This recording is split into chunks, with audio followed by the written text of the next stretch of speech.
We also have some additional photos and videos that were not in our press release that we sent out.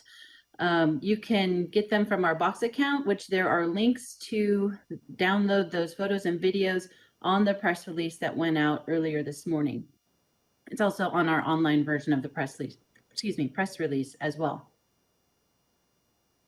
The families involved in the initial report of the Asian giant hornet and the nest eradication have asked that the press not contact them. Also, while we will be providing dead specimens to museums and researchers, we will not be distributing them for private collections. One last reminder to please keep your line muted to ensure the best sound quality for everyone, and please don't use your video unless you are actually speaking. Sven, please go ahead.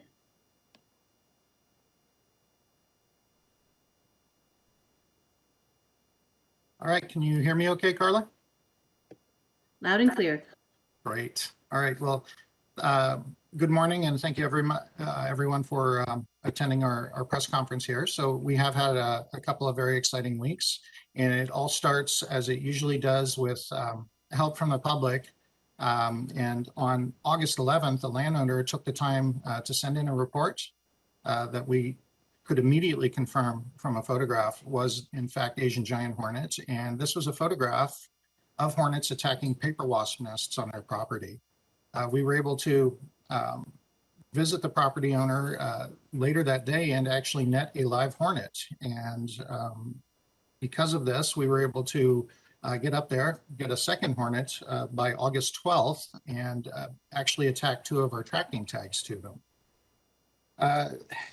We learned quite a bit in the first week there, and some things that we had not learned before. One of them was that they were very strongly preying on paper wasp nests in the eaves of houses and other structures.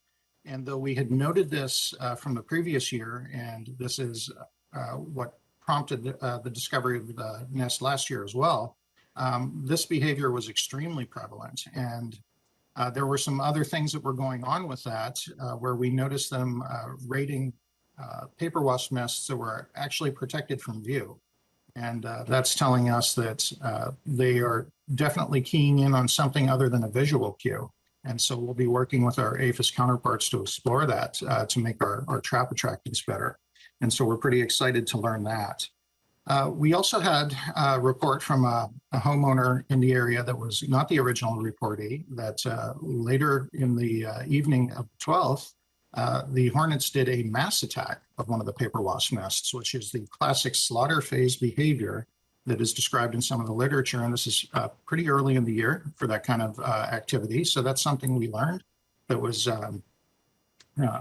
pretty interesting. We were not able to get video of this, but apparently a number of hornets came and attacked one of the paper wasp nests, and the landowner was able to share this story with us. And one of the other things that happened is a little later on, right after the nest was actually detected, was another property owner called in, and basically with a report that was backed up by photo evidence. So she was definitely seeing Asian giant hornet, and she had reported that she observed them actually attacking and carrying off single honeybees that were foraging on her sunflowers. And so we were able to gather all of this information with a lot of help from the public, and we continue to appreciate that, and we continue to encourage these reports. So the tracking event was as difficult as one might think when you're trying to follow something that flies very quickly through Himalayan blackberry. We were able to affix 2 tags. One of the hornets was able to slough the tag off, so she didn't chew it off. We have switched to Kevlar thread this year, and just the knot wasn't quite tight enough, and she was able to do this. But our tracking crew was able to actually recover this tag and deactivate it, and we were able to basically tie that onto another hornet later in the week, which was pretty exciting because this is the one that actually led us back to the nest. The second tag we have not recovered yet, and there were some indications, since we were very close to the Canadian border, that we lost the signal as we were pointing north into Canada. For this reason, we worked with our counterparts in British Columbia and they were able to basically get the radio tag frequency from us and do some tracking on the Canadian side of the border. And that second one was unfortunately never recovered or relocated. So during all of this, we actually had a field day and training planned, and that was on August 18th. And that had been planned for a few months. And the purpose of this was to test out all of our tracking gear and our eradication gear, knowing that our nest eradication happened much later in the year in 2020. We thought it would be a good idea just to make sure everybody using the equipment got a chance to test it out and make sure that it was all still functioning. And this was conducted on August 18th at Birch Bay State Park, which was an excellent host for this event. Because our neighboring state, Oregon, also is at pretty high risk for establishment of Asian giant hornet. Some representatives from the Oregon Department of Agriculture joined us for this training, and they were actually able to stay overnight and assist us in the field to get more intensive training the next day, which was August 19th. After multiple visits to and from a paper wasp nest, one of the hornets that we had tagged just kept appearing and reappearing on our radio receiver devices. And we were able to team up with not just the USDA, but also the Oregon Department of Agriculture, and eventually follow it back to the nest, which was eyes were laid on it by one of the members of the Oregon Department of Agriculture. So we can't thank them enough. In all of this, I have to say that the folks who originally reported seeing hornets allowed us very unfettered access, and we really can't get our jobs done unless people are that helpful to us. And eventually, when we did track down the nest to the landowner, they were also way more than accommodating in helping us do what we needed to do to then eradicate the nest. So moving on to the nest removal, I will say this nest was a little more aggressive than the nest we encountered in 2020. Could be a number of reasons for this, but in general, they were more interested in what we were doing, whereas the nest in 2020, they barely paid us any mind. We were able to do the eradication the morning of the 25th, which was yesterday. And we used the same procedure of vacuum extraction. It had to be modified slightly. The nest was not located high up in a tree this time. It was at the base of a rotten alder tree. And actually, it wasn't even a tree anymore. It was a snag. It was a tree that had snapped off in a storm a few years back and was in pretty advanced stage of decomposition. And the hornets had started making a nest right at the base of the tree, and in fact were excavating portions of the tree to make the cavity larger when it was discovered. Upon starting our vacuuming, unfortunately, because the tree was so rotted away, the hornets were able to exploit this and create a second opening and did come out. Our safety gear worked very well in this instance. A few of us who were working very tight in the area were approached by the hornets, and they did actually attempt to sting us this time. But we're all very happy to say that our hornet suits worked very well and no injuries were sustained. We responded to this by blocking off the second entrance, which stopped them from coming out, and then using an insect net to net those that had escaped out of the air. And basically, we were able to complete our extraction just within a few hours. The nest itself was examined at the Bellingham Extension Office in a controlled environment. And the nest had 9 combs, which is, a few more than the one from last year. In those combs, we found 292 eggs, 422 larvae, 563 capped cells. So these are hornets that were about to be produced. 195 workers were either vacuumed or netted out of the air during the extraction. And no males were collected as any part of this, and 1 queen, totaling 1,473 individual life stages. To contrast that with the nest that we eradicated in October of 2020, that one had approximately 500 life stages. So this one was almost 3 times the size and this early in the year. So we are all very thankful that the property owners and were able to let us get in there and handle it right away. And for the original report from the landowners who reported the first sighting. And we continue to ask people just whenever you see them, go ahead and report it. It really does help the cause, and it does allow us to get in there and do our jobs very quickly. So thank you very much. And Carla, was there anything I failed to mention? Just one point of clarification, that the team that actually detected the nest was an ODA USDA team. So USDA was there as well on that, with one person being the eyes and one person operating the radio tracker. Yes, thank you, USDA and ODA. Very, very happy to have your assistance that day. Great. So we will now take questions, but first, a couple of reminders. If you do have a question, please use the raise your hand function, and I will call on you and unmute your line at that time. You can also ask a question using the chat function, and we will go through those. And we have a couple of people that help me in case I miss any, because they come fast and furious sometimes. And then finally, don't forget that we do have representatives from USDA APHIS, ODA, and I did see Paul from BC log on, so they are happy to take questions as well.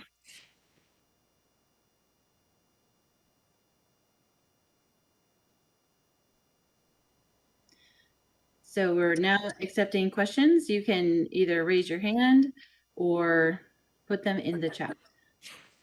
Okay, first question from Don Jenkins. Were the paper wasps slaughtered? That was a tongue twister for me. Yeah, okay, so we have this story that comes from one of the landowners that is one of the neighboring property owners. They definitely had Asian giant hornets visiting. In fact, I think we were even trying to net some from the paper wasp nest there. And this was a little after we had left for the day. They called back to say that an entire group of hornets then attacked one of the larger paper wasp nests, and the behavior they exhibited was they were simply grabbing all of the paper wasps and chopping their heads off, dropping them to the ground, and then harvesting, from that paper wasp nest. So this is what is actually described as the slaughter phase behavior that, obviously we are worried about with our honeybee population. So, I mean, I guess I would have to say, yes, that was slaughter behavior.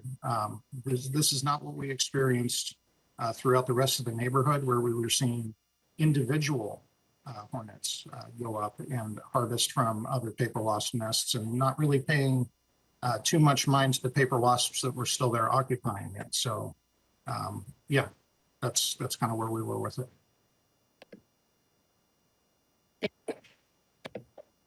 And John Ryan asks, can Paul or someone tell us a bit more about what happened to the hornet that crossed the border into BC? And before I do that, I just want to clarify, we don't know that it crossed into BC. That was just kind of the last direction we had detected it. But Paul, this might be a good opportunity for you to give an update too about what you've been doing on your side of the border. I know you've been busy. Well, thank you. Yes. Well, we spent, based on the coordinates that were shared by Sven and Chris last week, we have spent an awful lot of crawling through bramble bushes and very rough terrain just straight north of the suspected area where the tagged hornet had crossed the border. Apart from we searched far and wide and everywhere, but no hornets were found. That's one thing. And we will continue to do this also in close cooperation with the residents that are there. We have been visiting them and contacted them, showed them what these things look like. And there is quite a bit of support and interest in this. Furthermore, our bottle traps are going to be changed from a juice-based material to attract them to a meat diet, if you will. We will have lures that will contain nice fish, cat food, in the hope that if there are any of these Asian giant hornets available, that they will be attracted to it. And in that case, we can monitor whether they are actually in our area or not. Thanks, Paul. Nicole Jennings, go ahead and ask your question.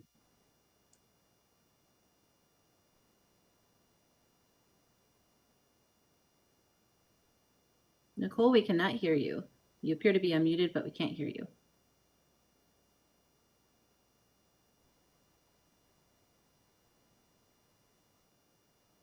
Okay, maybe send your question in the chat, please, because we can't seem to hear you. There was a question. We are also live streaming this not only on TVW, but on YouTube Live. And there was a question on YouTube asking if the genetics had been tested and if it's related to the nest from last year. We have not had a chance to test the genetics yet. This all happened very quickly over the course of 2 weeks, but there are plans to do that. We have several specimens, and we'll be definitely seeing how related this is to last year's nest and other nests that have been discovered, such as the one in BC. Thanks, Ben. And there's also a question on YouTube whether it will be recorded. Yes, it should be.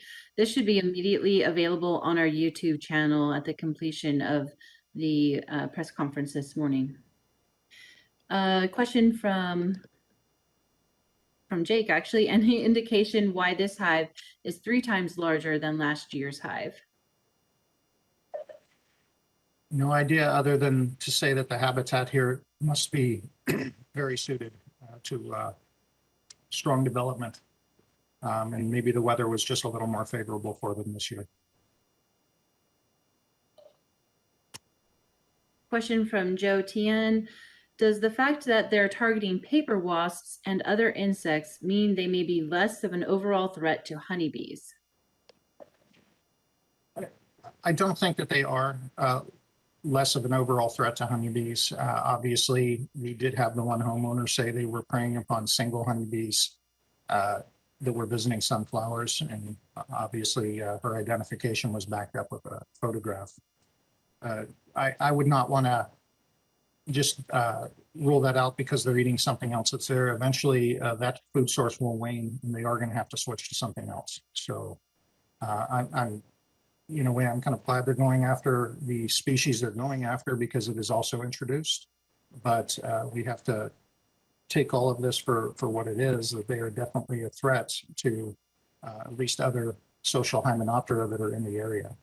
We were able to see paper wasp nests on folks' houses, but we don't know what else they're doing in areas that we weren't called to. So jury's still out, but based on the fact that we had attacks on honeybees in 2019 and again in 2020, we're still not ruling this out as being a pretty severe risk to the apiary industry. Nicole submitted her question and asked how many other nests are believed to be in the area? Data right now from our trapping program and from the reports we have in do not suggest additional nests, but that's why it's so important for the public to keep submitting those reports. And we'll keep hanging our traps out. We don't know how effective we are, but we do know that they catch them. So last year, I could tell you that we had probably 3 more nests because of our trap captures and our public reports. This year, we've had 1 positive public report, and that's all. Bellamy, I see you have your hand raised. Go ahead. I'm unmuting your line. I think you have to unmute on your side too, but you can ask your question. Great. Can you hear me? Yes, we can hear you. Yeah, I'm just wondering, Sven and Paul, what does the future hold regarding these hornets? As far as you can tell, is the government quest to eradicate them something that we should expect every summer for years and years to come? How long will this take, or when could you realistically get rid of them? Well, kind of a couple of answers to give you to that. For regulatory purposes, I need to see 3 years of negative survey data and 3 years of no reports before we would claim it to be eradicated. And that has to do with some procedures and protocols that go along with regulating the movement of goods and services and other things like that. But biologically speaking, there are large portions of land that have completely suitable habitat that we just can't get to. And that we can't even rely on the public to call them in because they are just so remote and so overgrown. And, you know, it could be that there will be a number of years before we could ever really declare it 100% confidently eradicated. But, you know, practically speaking, we've done quite a bit of outreach. We had quite a presence at the county fair up there, and got a lot of visitation to the stand. We had some great members of the public also helping out at that fair, spreading the word. People got to see the nest from last year, and it was very well received by all. So as long as people keep this on their mind, keep looking out for it and report it, we do stand a good chance still. I'm very pleased we only have one nest to this point and one report to this point, you know, that's not associated with the first report. So, you know, that's what we're shooting for is, you know, within, you know, the next 5 years or so, we're really hoping to make sure we're not having press conferences about this. Yeah, and so that the fact that the nest is close to the other one is a good sign, right? It is. I am very glad that we don't have hits down in Custer and Birch Bay yet this year. Obviously we have those areas covered pretty well because we had some reports last year that they just never went anywhere. We got no additional fines, and our traps turned up nothing else in those two areas. But the year previous, we had a Custer report, and last year we had a report in Custer. So that, for those who don't know, that's a little south of Blaine and a little to the west of where we were operating today or yesterday. So, you know, it is encouraging, yes.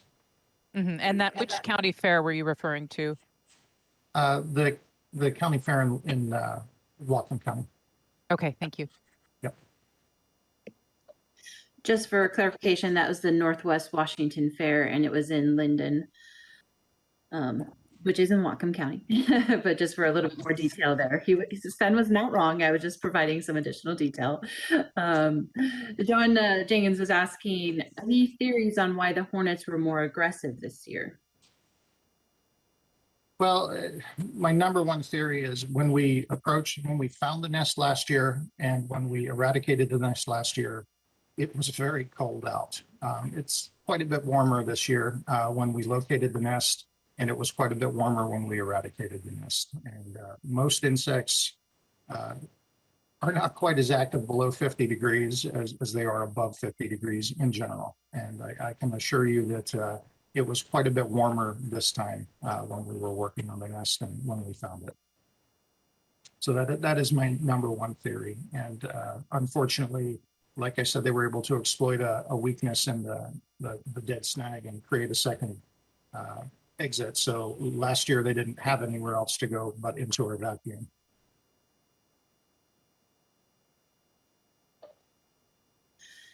Nicole asked, you mentioned on Twitter that there were some suspicious stings in humans recently. Can you describe what made them suspicious? And just to clarify for you, Sven, someone had asked if we'd had stings, and I responded that we had some suspicious stings that we could not confirm. Correct. So we did have at least 2 that were reported to us that really had all the hallmarks of being Asian giant hornet, but we are not medical doctors. The individuals were not able to collect a specimen that had to deal with these stings, but the aftermath, they were kind enough to share photos, and basically their physical reaction to them are consistent with what appears in the literature and with testimony from folks who have been stung, like Conrad Barubi and a few of my friends in Japan. And this just means, you know, intense pain, overwhelming swelling. And in one instance, the report last year, the person was kind of out of commission for a few days after this sting. And that's not really typical from most of the things we see here. But again, it's nothing that can be confirmed because there are other things that sting, and different people react to these other stinging insects in different ways. So it's entirely possible that they were stung by native things. But they are suspicious because they meet all the hallmarks of an Asian giant hornet sting, but nothing confirmed at all. Thanks. John Ryan asks, is there any indication how this species reacts to warmer temperatures or heat waves as our region has seen this past summer? Nothing that I have read. You know, Paul maybe can step in and see if there's something that he has read. But certainly in their native range, they're exposed to all different types of temperatures and seem to come through it just fine. What I can tell you is, as of August last year, we had already had several reports, and this year we hadn't had any reports up until the one on August 11th. And so we're dealing with one report versus several last year, and honestly, I'm not sure if the temperature has anything to do with it or not.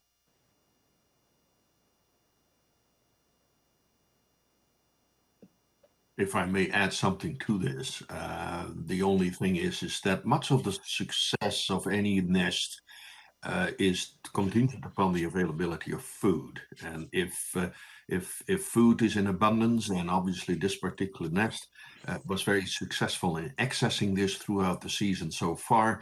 It has had the chance to grow larger than perhaps the other one that was caught last year. Climate change is much more of a long-term projection that can eventually perhaps facilitate in the greater spread of this particular pest, but that cannot be measured just by a couple of seasons or so. It's mostly food availability that determines success.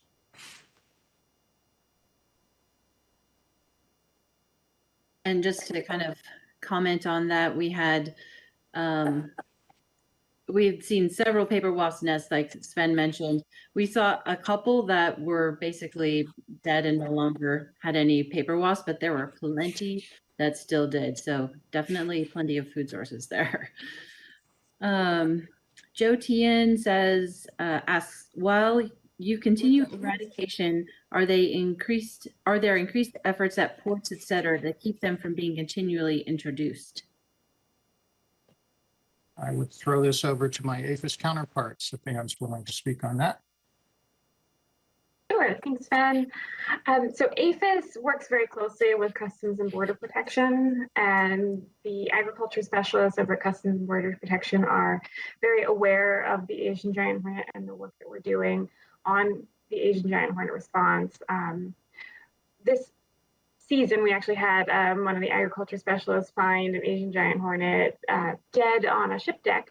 So not a concern because it was dead and quite degraded. But they are aware and working to keep an eye out for any signs of Asian giant hornet in imported shipments.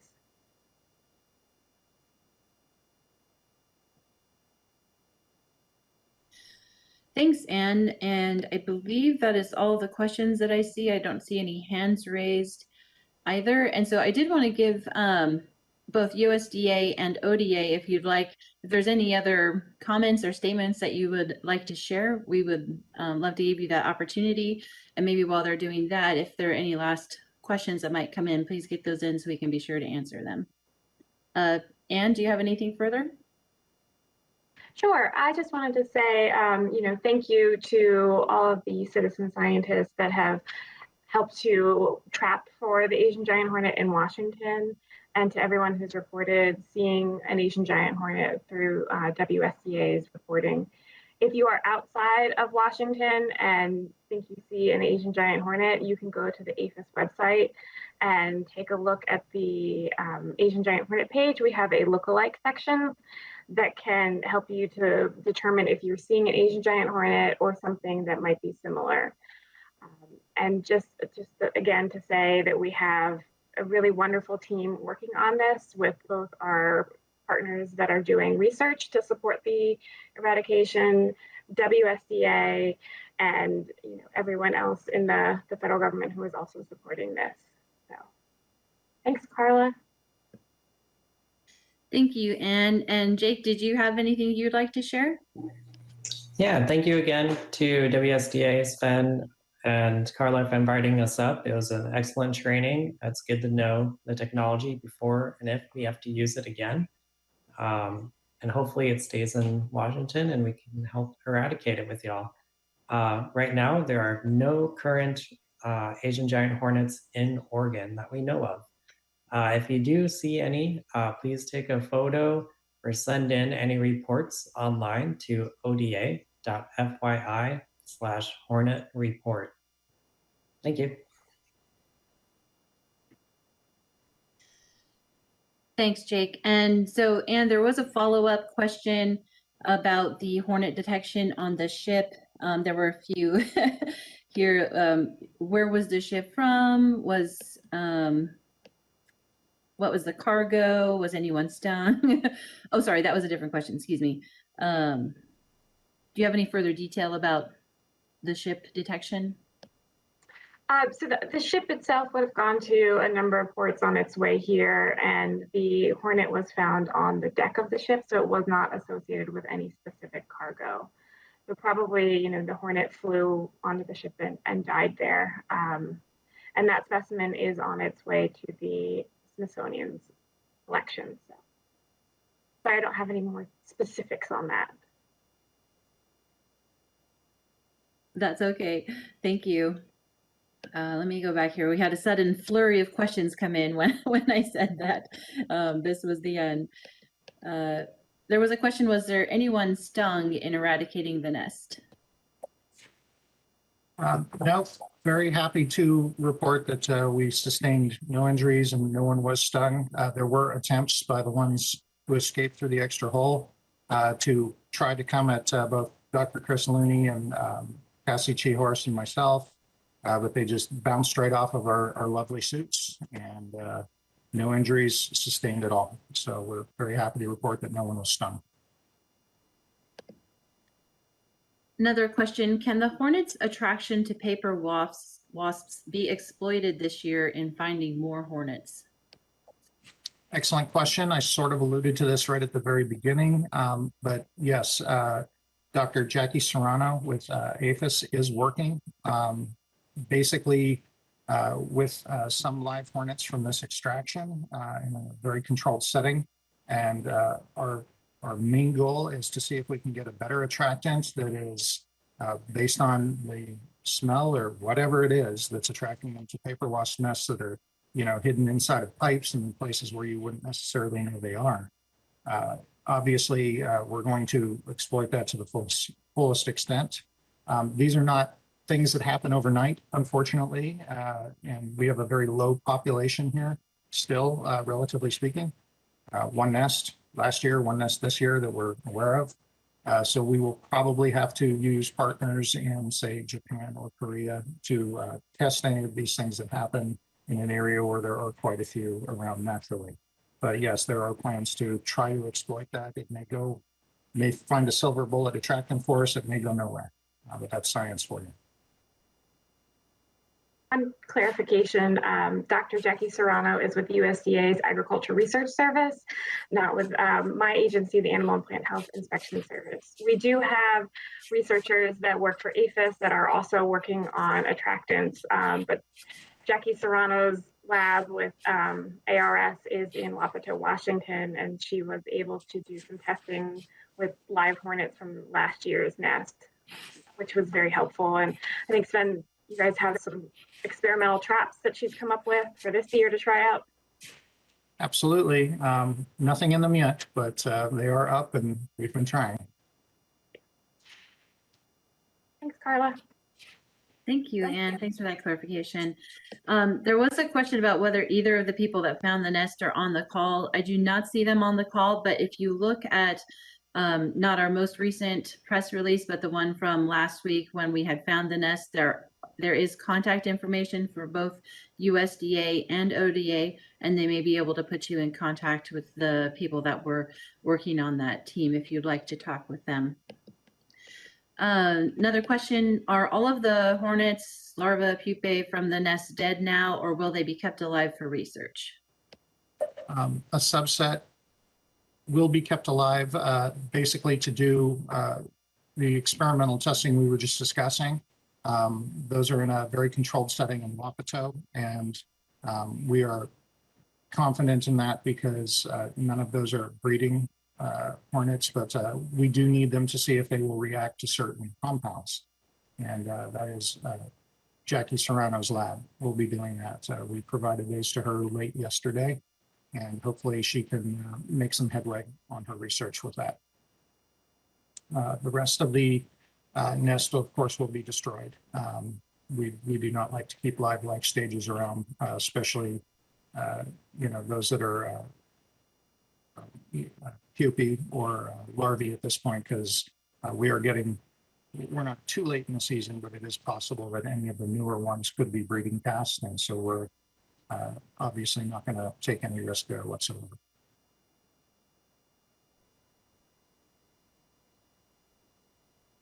All right, another question. What are the sting-proof suits made of? How thick are they?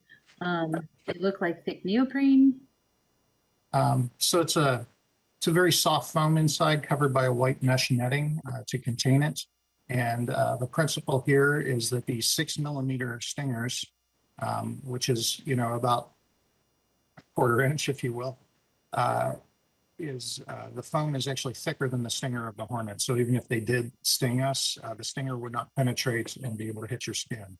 And so they can get a little warm on the inside, but in general, they are kind of light. What I will say is they are fairly uncomfortable, but it's got to be more comfortable than being stung. So we're always happy to make that trade-off. But yes, they're a very thick but light foam.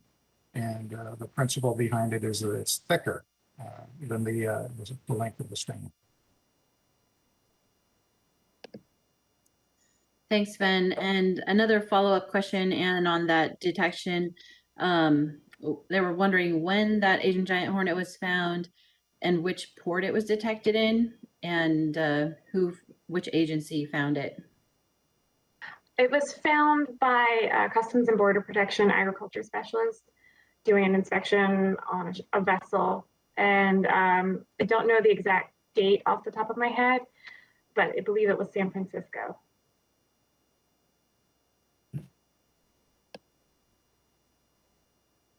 Thanks, Anne. That's all that we have in the chat here. However, I noticed that we do have quite a few questions on YouTube Live. So I'm going to pull some questions from there. Ask your patience, as it's a little bit challenging going back and forth here on my laptop. There was a question about what is the lifespan of a worker? A few weeks, and that's actually a pretty important question because with any nest, there's usually a few that kind of don't make it back to the nest at night. And even after we had completed our extraction, there were still a few returning. And this could lead to folks in the neighborhood, as these spend the next couple of weeks of their life just kind of dying out, to see hornets still foraging in the area. And so it was actually kind of important for us to know that we can expect them only to live for a few weeks more.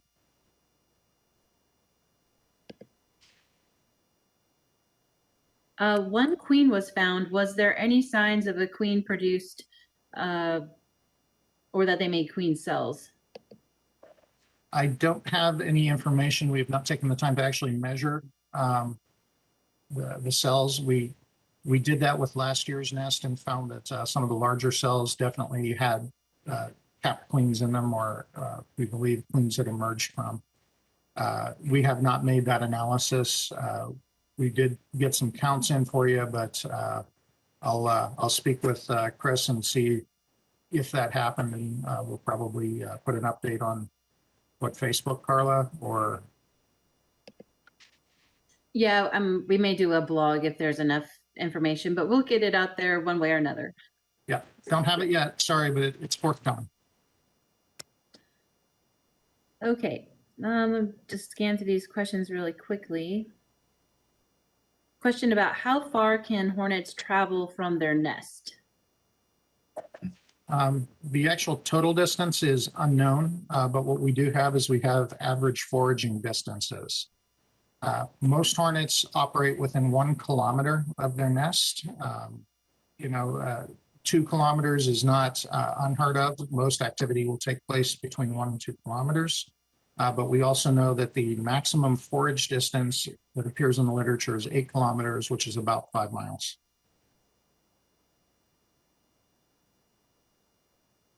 It's like Paul's. If I may add something to this, please consider the fact that foraging behavior is quite distinctly different from mating behavior. And so and that is why it is so incredibly valuable that this nest was found now before the sexual stages got into full swing later in the fall season. And the reason is that when a nest eventually disperses the sexually maturing offspring, they can fly much greater distances. We have done years ago experiments then with honeybees. Of course, they're much smaller, but yet we were astounded by the distance that these insects can fly if it is for the purpose of mating. And there is probably nothing different with the Asian giant hornets. The distances can be very large if it is strictly for the purposes of mating rather than for foraging behavior. So that is why it is so critical that these nests are found as soon as possible rather than later in the season.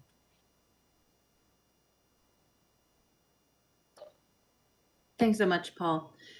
There's a question about what is the annual budget for each state for Asian giant hornet eradication? I don't know, Sven, if you have our numbers off the top of your head, but that's all that we could speak to.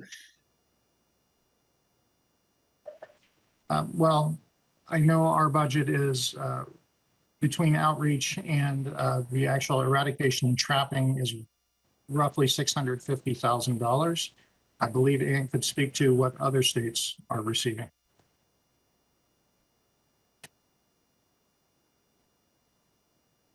Thanks, Ben. I know that Oregon had put in a suggestion through one of our funding opportunities to do some trapping for Asian giant hornet. I don't have that number off the top of my head, but perhaps the Oregon Department of Agriculture has that. The APHIS has provided more than $1.1 million for the eradication outreach and research efforts this fiscal year.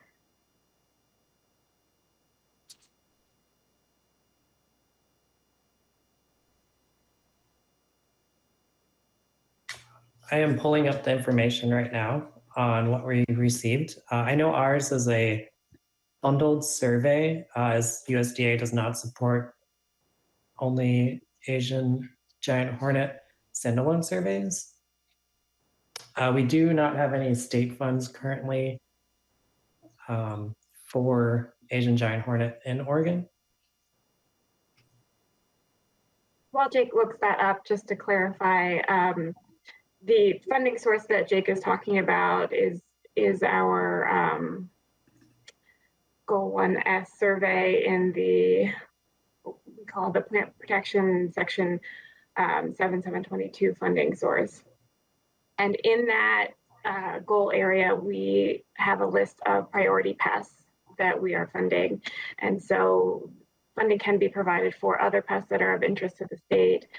And so in this case, Oregon was interested in trapping for Asian giant hornet. Since Asian giant hornet has not been detected in Oregon, there isn't specific funding for a response.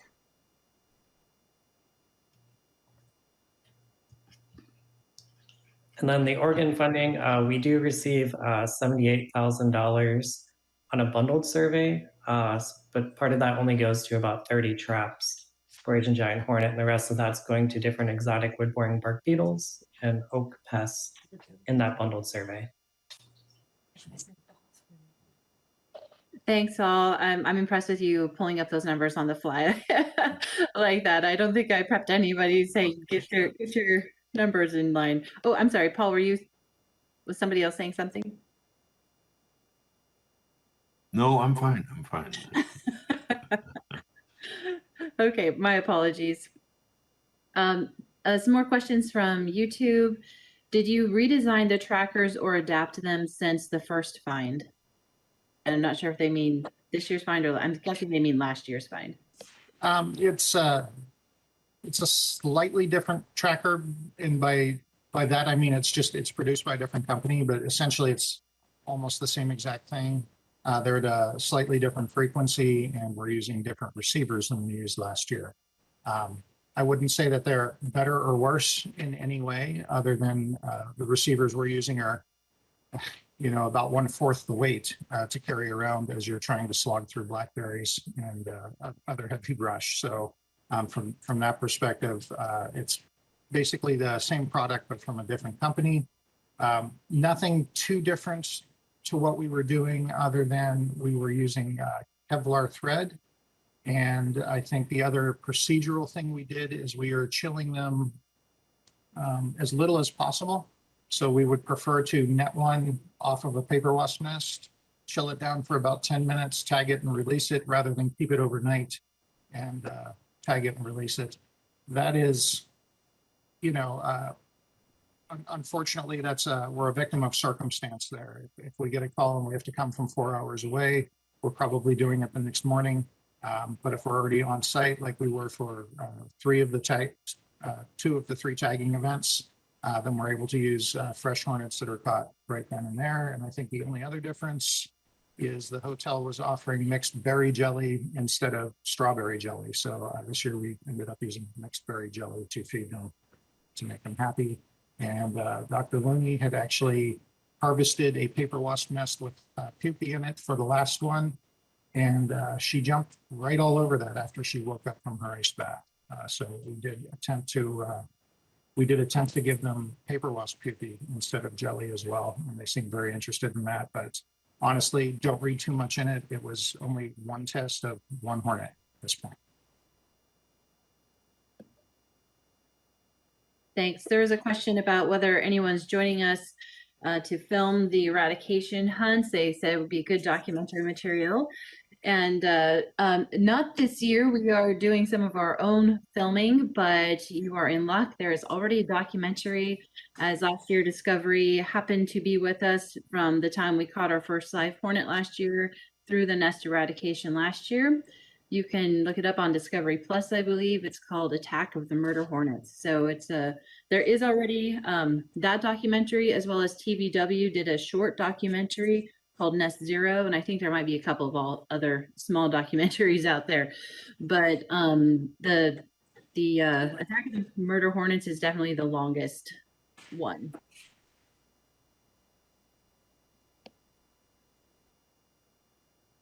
All right, sorry, I thought I heard somebody there, but I will go through a couple more questions here on Facebook.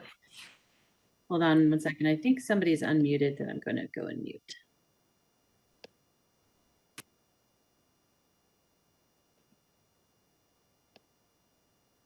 Just one moment, please.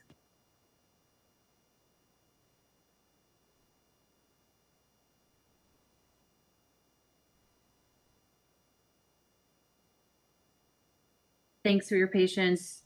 There were less queens found in this nest as opposed to the one last year. Does that have to do with the time of season? Yes, I would say it absolutely does. The nest last year was found in late October, and that is the point in the year where they are producing breeding cast, if you will, and getting ready to disperse for overwintering. This time of year, they're really just building the nest up to enter that, fall stage where they're then going to switch over to making breeding casts. So that is why there was only the 1 queen. They just hadn't started the reproductive cast yet. Another YouTube question. Do Asian giant hornets only nest in the ground, or do they nest under eaves or like paper wasps? In the literature, there are 3 recorded nests, I believe, just 3 that are inside of human structures, and those would be in the void spaces of human structures. Those are the only 3 that I remember reading about. Most of the literature says that Asian giant hornet prefers to nest in the ground, usually at the base of rotting pine trees here in Washington. 100% of them have been in dead or dying alder trees. Actually, this particular one was right at the base of an extremely rotted alder tree. I believe 2 of the combs were right I would say right at ground level, if you will. The rest of it, they had started to work up into the extremely soft wood of the rotting alder tree. And then, of course, last year's was 8 foot up inside of a pre-existing void in an alder tree. That tree actually had quite a bit more stability to it. It wasn't quite as far gone. But that's what we have experienced here. But we are still told reliably to expect them in abandoned rodent burrows at the bases of rotting pine trees. If I may add something to this, I mean, basically, this particular species of wasp or hornet, as well as one of its sister species, Vespa soror, are typically what we call cavity nesters, and they prefer soil.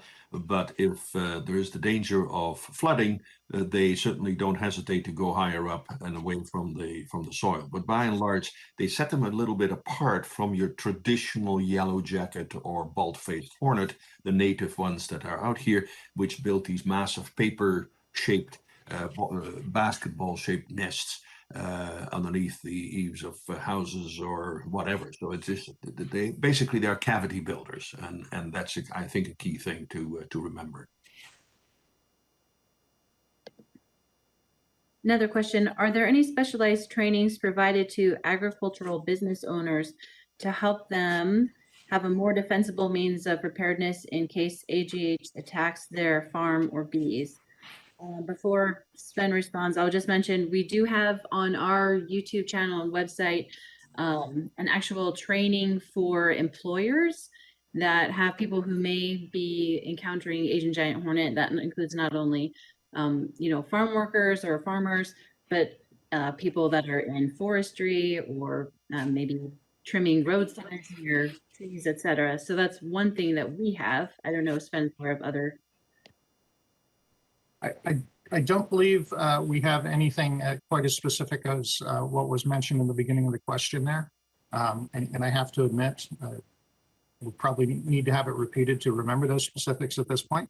But certainly we do have a very active outreach coordinator, and I'm sure we can talk to her about working that into the things that she does in the course of her duties. If I may add something to this here in British Columbia, we essentially advise against people that are unfamiliar with the behavior of Hymenopterans to get engaged into the eradication or the control of these very formidable hornets. I mean, the Asian giant hornet is the largest hornet in the world and can cause some very serious damage to a person who is not familiar with their behavior. Or we really advise and strongly advise people to say, look, if you have reason to believe that there is a nest somewhere, contact the authorities, and we are equipped. We have equipment and we have familiarity with bee behavior, wasp behavior, and hornet behavior, and go through the steps of eradication. I would be very hesitant to recommend any Tom, Dick, and Harry to start getting involved in this, simply because they can cause so much personal damage to a person and panic, because these things are so large that definitely you have to suppress your basic instincts of panic. They are quite formidable. So. Thanks, Paul. Another question about whether we resolved the glue issue from last year, or how are we tracking the hornets? Yeah, we resolved the glue issue from last year by just not really using it anymore. We are tying the radio tags to the bottom of the hornet, and that seems to work out a lot better. Last year we were using dental floss. They seem to be able to chew through that. We have switched to Kevlar thread. The last hornet, the one that led us back to the nest, didn't even seem phased by having it tied to her, and continued to revisit the same paper wasp nest she was raiding again and again. And I guess we even recaptured the hornet later after the discovery of the nest, and were able to recover the tag and deactivate it, and may even still get to use it again. So yes, I would say the glue issue is resolved. By not using it.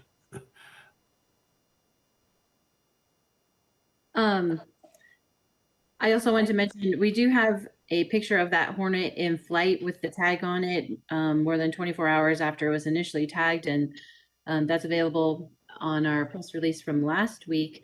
And that wire is pretty bent up. I think somebody is unmuted again. Might be Paul.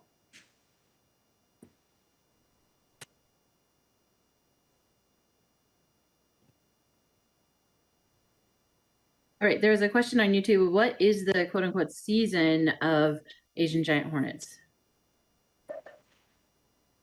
Okay. We kind of try to play it safe. We start the bulk of our searching activities, and by that I mean trapping and really pushing out education to the public to call in reports around July 1st. And that's when you're really going to, start to see additional workers start to appear in the nests and things, which would give you the great chance to encounter them. But the life cycle basically goes, they overwinter as a mated or unmated queen. They wake up maybe as early as March, but probably more likely towards the end of April and into May. The queen starts producing her own nest and producing more workers to help her. As those workers start to emerge, they start to take over other duties and the nest starts to grow in size. After that portion, when the nest starts to become large again, they start foraging basically for the sole purpose of creating a mating cast, which starts to show up, around in, we think here in North America, probably as early as late September, but certainly through October and into November. And honestly, the first Asian giant hornet reported here in the United States was actually one that had died on somebody's doorstep on December the 8th of 2019. So we know the adults are maybe still even active as late as December. But that would be the season. We would say the season to do something about it is July through November. Thanks, Sven, and thanks everyone for participating. There are a few more questions in the YouTube live chat, but we're rapidly approaching the end of our hour here. I would encourage people that are still interested, if you haven't already, we do have a Facebook group called the Asian Giant Hornet Watch. There's a lot of people that have been following this for as long as we've had the group up, which is about 1.5 years now, and it can answer your questions right away, even if it may take me a while to get back to them. So that's a great resource to go to if you have questions, as well as our website, which again, you can not only get information there, but report suspected sightings at agr.wa.gov/gov. And I would like to thank the public once again. I mean, you really are making the difference in our ability to detect and the Asian giant hornet in the first place, and then find these nests. So those public reports continue to be super important. Thanks everyone, and have a great day.